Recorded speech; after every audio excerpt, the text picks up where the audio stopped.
12 years ago, 60 Minutes aired a story about lost boys from Sudan who fought off unspeakable dangers and then flew off to the United States. It all began in the 1980s during Sudan's civil war, in which more than 2 million people died. The boys' parents were killed, their sisters often sold into slavery. Many of the boys died too, but the survivors, thousands of them, started walking across East Africa alone. 5 years later, they walked into a refugee camp in Kenya. That's where we first met them, when many were hoping to go to the United States. Well, 3,000 did, as part of the largest resettlement of its kind in American history. We followed the boys for more than a decade and couldn't resist revisiting them, see how they're doing. But first, we'll take you back to northern Kenya, to the Kakuma refugee camp, springtime 2001. The story will continue in a moment.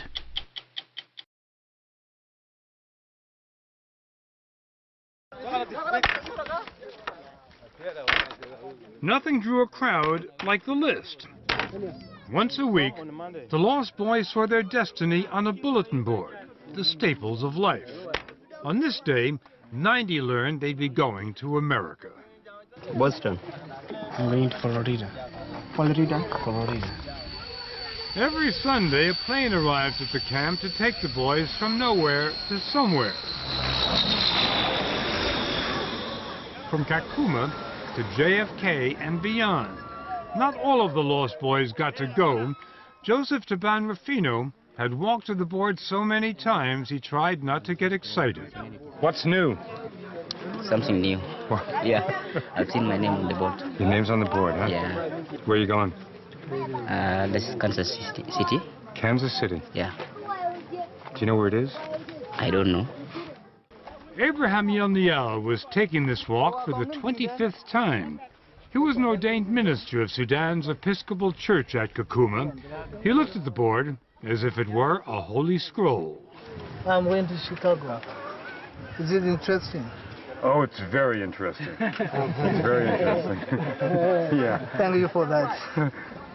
They were called the Lost Boys because they were between 5 and 11 when their Christian villages in southern Sudan were attacked by Islamist forces from the north.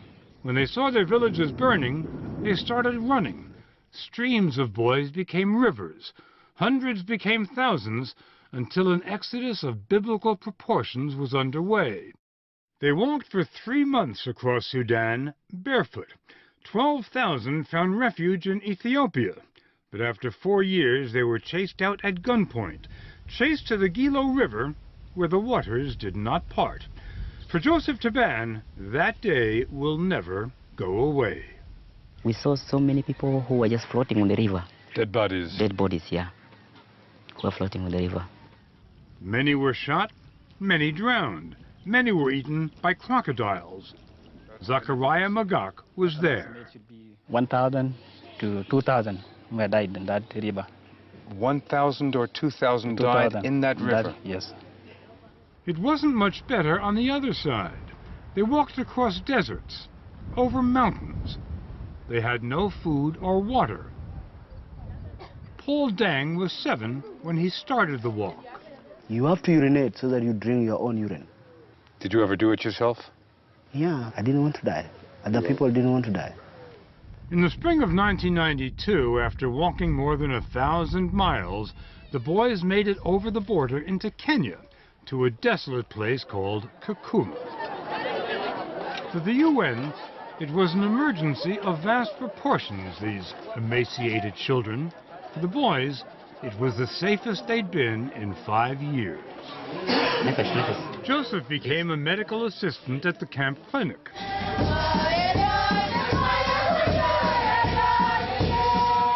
Abraham found a job preaching the gospel in a church built of mud.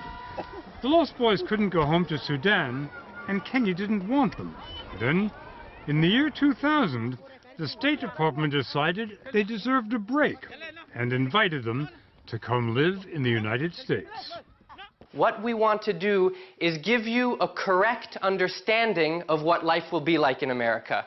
Before they took off for their new lives in the new world, Sasha Chanoff, a teacher from Boston, gave them a crash course, America 101.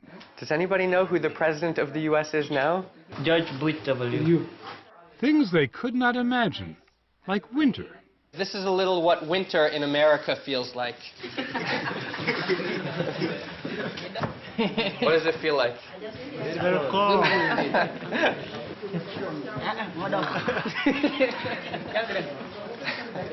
Will you die because of that coolness? No, people do not die because of the coolness. He had 3 days to prepare them for a leap of 1,000 years. Many of them have never been exposed to lights or to a fork and a knife or seen a TV. It's a group that's lost in time. They had 4 days to pack their luggage. They took little, left less behind. Abraham was taking a book he'd been carrying for 10 years. You still have the Bible that you carried from Ethiopia here? Yes, it's my life. I've been called a lost boy, but I'm not lost from God. I'm lost from my parents. As in any farewell, the lost boys were saying, "See you soon." But they knew better. Kakuma was losing its doctor and its priest.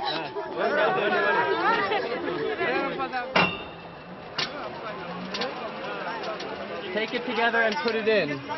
The boys had never been on a plane before. They'd never even been on a bus. Good.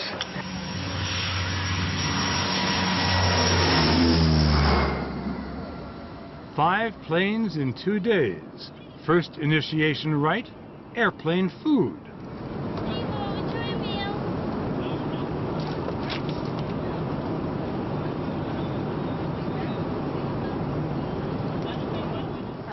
And then changing planes in Brussels, getting their feet on the ground in the Western world. Next stop for Joseph Taban and his brothers, Kansas City. There it is. Oh, yeah. You see the building? Yeah. That is Kansas City. I didn't know that this place is so big like this. Abraham the preacher man was supposed to go to Chicago, but at the last minute, that was changed to Atlanta. Volunteers introduced them to the new apartments, to American mysteries like a sink or a stove. Don't touch because it burns. It's hot. A vacuum cleaner,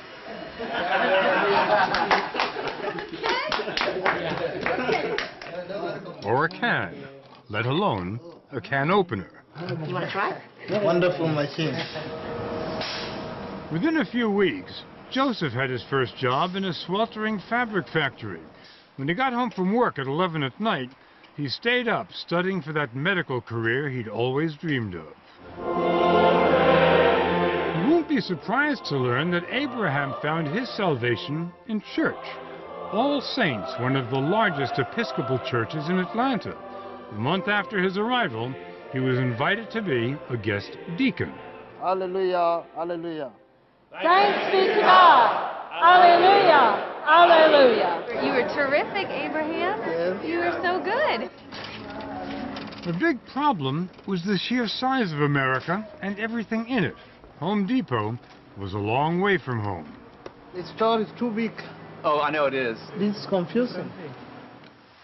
Confusing? Try to imagine what a fountain looks like to a man who's walked 1,000 miles through a desert. Sasha Chanoff, who taught the boys back in Kenya, said it was not easy for them to distinguish between what was real and what was pure fantasy in America. They're hearing that people have gone to the moon. If you're telling me people have gone to the moon, then they're seeing on TV that a horse can talk. Why is a horse talking so different from someone going to the moon? It's hard for people to distinguish what is reality and what is not. Some boys saw a street sign that said dead end, and they thought, well, if I go down there, am I going to die? Then came 9/11, just a few months after the boys got here. They thought they'd left that kind of thing far behind forever. And it seems that war is following us. Wherever we go, war came after us. Let's pray. As it did once again. The boys weren't surprised by it, not the way Americans were. For them, Islam and terrorism went together, always had. Their reaction was immediate. Help the victims. In Atlanta, they offered to donate blood for the survivors in New York, but they were turned away. So what we did, we just collect some money, $2, $5, because we have nothing. And we give about $400. $400? Yes. And that is amazing. It really is. Yes. A community with nothing. People just came from Africa. But they weren't coming anymore. After 9/11, the flight scheduled to bring over more lost boys were stopped. And the boys already here were having a tough time of it. That dreaded American winter was now upon them. They'd been warned, but it still came as a shock. Look, look, look, look. Winter gave them fun times as well, though. Ice-capades. What Americans call a learning experience. And Christmas, their first. In America, we call him Santa Claus. Okay, Santa Claus. Yeah.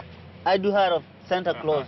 He lives up in the North Pole and he rides on reindeer. Okay. You mean he lives in North Pole? Yeah. Is he from, how do I call these people? Eskimos. Eskimos, yeah?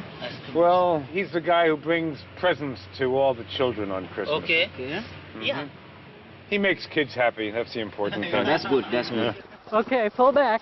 Within a year, a Kansas City investment banker, Joey McCliney, took Joseph under his wing and put him in the saddle. Whoa now. Only use that leg. McCliney offered up his brand new car for Joseph's first driving lesson. There you go. Okay. Okay, stop, Joseph. Stop. Brake, brake, brake, brake. Oh, God. Brake. Okay, don't. Let go, Joseph. Hit the brake. Isn't it? That's the brake, the big one. Okay. Oh, God. Relax. I'm so sorry what I made. All right. Yeah? Relax. Okay. I'm sorry, I made a mistake. Yeah. That was nearly 12 years ago. In a moment, we'll give you a picture of the road the Lost Boys have been taking in America.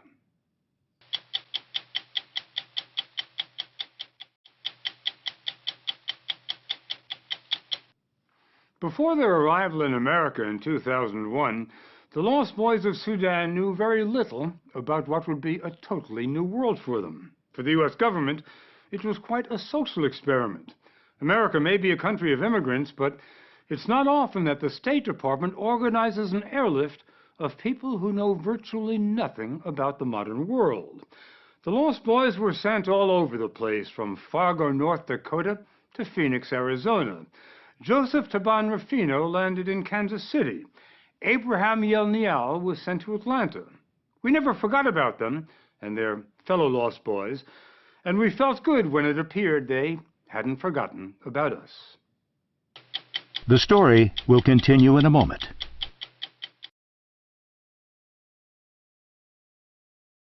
Hey, Bob Simon! How you doing? Long time no see. Hey. How you doing, buddy? How are you Good to see you, man. Been a long time. We visited the Lost Boys from time to time over the last 12 years, wanted to be there for the moments they never could have imagined. I hereby declare Everybody's girl. On this day, Abraham was one of 92 people from 37 countries to get a new piece of paper. congratulations, you're a United States citizen. Thank you. A lost boy who now belongs somewhere. Do you think of yourself as an American? Yes. This home for me. Abraham is so proud of his American passport, he carries it with him wherever he goes. The only papers we have are from America. Are you telling me that that passport in that jacket pocket of yours is the first identity paper you've ever had? This it? Before that, you had no document at all. No. Joseph still hasn't gotten a passport. His driver's license was stolen from him in Kansas City, and that was just the beginning. You've had your car flooded. Right. You've been stabbed. Exactly. You've been hit by a car. That's right. Your kitchen was set on fire? Indeed. And you like it here? You know, things happen. There was more bad news at work. Joseph was laid off a few times from his job at a grain company, the victim of the tough economy. He's back at work now, and in his small, dimly lit apartment, still studies medical books, even while his dream of going to med school is slipping away. Do you feel like you've been successful in America? Not at all. My main aim was to go to the school in order to be what I've said, to be a doctor. But things fall apart. So unless you're a doctor, you will not feel that you are successful. That's true. Abraham did graduate from college. It's been a long journey, but God bless me.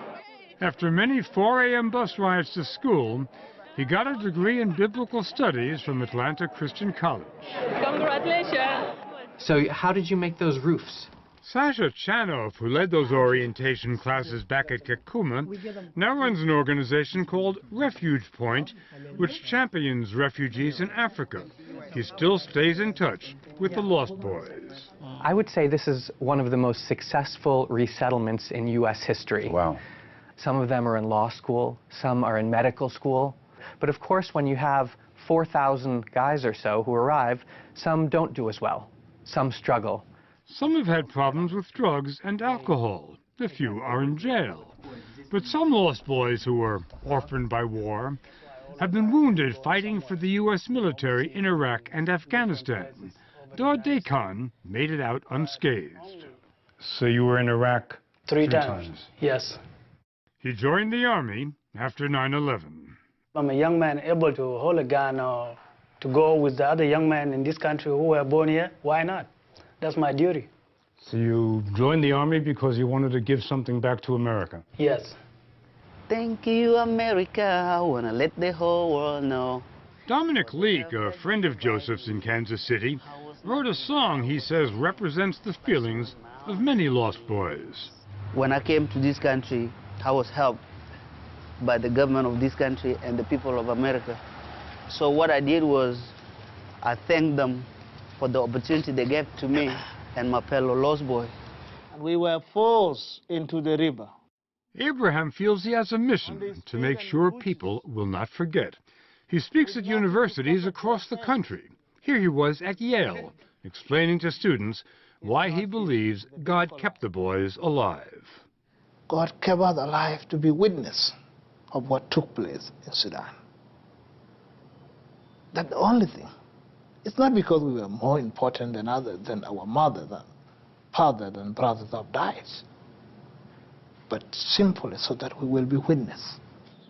It happened a long time ago, so the Lost Boys don't have too much trouble talking about it. But at nighttime... Do you have a lot of nightmares? Oh, indeed, a lot. During the young age where we were when I was there, we're not supposed to see the dead body or bury the dead body. And we did that. And that's all comes like sometimes in form of dream. For the Lost Boys, the most momentous news came in July of 2011. Their long-suffering homeland, South Sudan, was declared the world's newest nation. You saw the independence celebrations on your cell phone? Yeah. How did it make you feel? Oh, I was overwhelmed, going into tears. They were an important factor that led to that independence. Hang on. They were an important factor that led to the independence? I think so.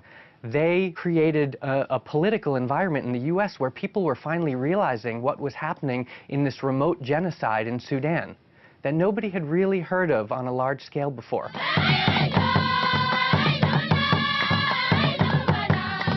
Not long ago, Sudanese flocked by the hundreds to a town called Awil for a celebration. It wasn't Independence Day or anything like that. They came to a newly built brick cathedral to witness the installation of that preacher named Abraham as the first Episcopal bishop of his region in South Sudan. Accept it and invest it. Accept it and invest it. And now to be inducted. And now to be inducted. A Lost Boy no more. It's Bishop Abraham now. And who knows what's coming next? Maybe your next name will be Archbishop. I don't know about that. Abraham divides his time now between Africa and America. Not only is he an Anglican bishop, but a husband and a father. Oh, my heavens. This is your family. Yes. He goes back to Africa whenever he can to visit his new family. He got married in Kenya, has 4 kids. He wants them to join him in Atlanta, but red tape keeps getting in the way. Well, I would love that to happen, Bob. I've been tried for them to come, but did not come. Maybe one day somebody will surprise me that you and your kids come to America. Joseph hasn't gone back to Africa, has had no reason to. His whole family was dead as far as he knew. Then, incredible news. His mother Perina was alive, had survived the war, had made it to a refugee camp in Uganda. And there was another miracle, Skype. So a few months ago, Joseph ironed his best suit and went over to his mentor's house. His mother had been driven 3 hours to the offices of IOM, the International Resettlement Agency in South Sudan. It was the first time mother and son were going to see each other since they were separated by war 25 years ago.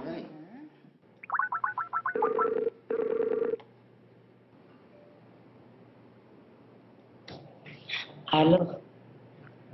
Hello. Abad. You missed. Mambo. Angai. Mam. Mom. Agora. Angai. Mam. Ateri. Kuma you missed. Wallahi. Kobo kuna be. Agora. His mother had thought Joseph was dead, had held a funeral service for him. Even now, she had no idea what he'd been through. Ethiopia, okay? When Joseph tried to tell her, he just couldn't get through it.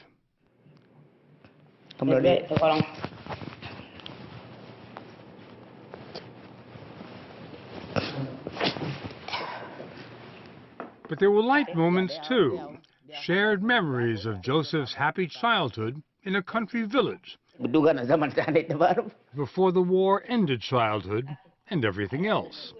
And of course, his mother wanted to know why, after all these years, Joseph had not married a nice American girl. After almost an hour, their time was almost up. His mother asked Joseph what all mothers ask their sons, "When will you come see me?" And Joseph answered the only possible answer. Okay? As soon as I can, Mom. As soon as I can. Como you missed. Como. Go to 60minutesovertime.com for the amazing 12-year journey that our team took with the Lost Boys, sponsored by Pfizer.